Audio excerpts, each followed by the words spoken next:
வேணான்னு கதறலா? இந்த வீடியோ பாருங்க. நீங்கள் செய்கிற இவ்வளவு காரியங்களும் நாட்டு மக்கள் பார்த்து கொண்டுதான் இருக்கிறார்கள். நீங்கள் சட்டத்தை எவ்வளவு மதிக்கிறீர்கள், சட்ட விதிகளை எப்படி மதிக்கிறீர்கள் என்பதை நாட்டு மக்கள் பார்த்து கொண்டிருக்கிறார்கள், தெரிந்து கொள்வார்கள்.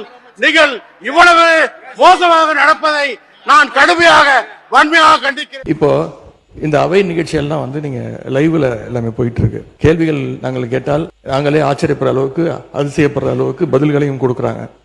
கேள்வி கேட்டா பதில் சொல்லலாம். இப்ப பாட்டெல்லாம் வேற பாட ஆரம்பிச்சிட்டீங்க.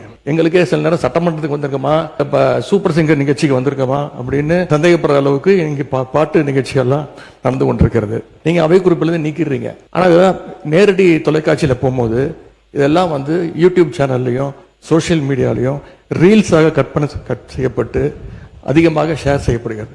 அதன் பிறகு நீங்கள் இதில் நீக்குவதிலே அர்த்தம் இல்லாமல் போய்விடுது. எனவே இதை மீண்டும் உங்களுடைய கவனத்திற்கு நான் கொண்டு வர விரும்புகிறேன். அதே மாதிரி இன்னொரு விஷயம், நேற்று முன்தினம் இந்த பேரவையிலே பேசின நம்முடைய முதலமைச்சர் அவர்கள் தன்னுடைய டேபிளில் 3 ஃபைல்ஸ் இருப்பதாகவும் அந்த ஃபைல்ஸை வந்து அவர் திறந்து பார்க்க வச்சிடாதீங்க அப்படிங்கிற தோணியில் எங்களுடைய அரசை குற்றம் சாட்டுகின்ற வகையில் குறிப்பிட்டு பேசியிருக்கிறாரு.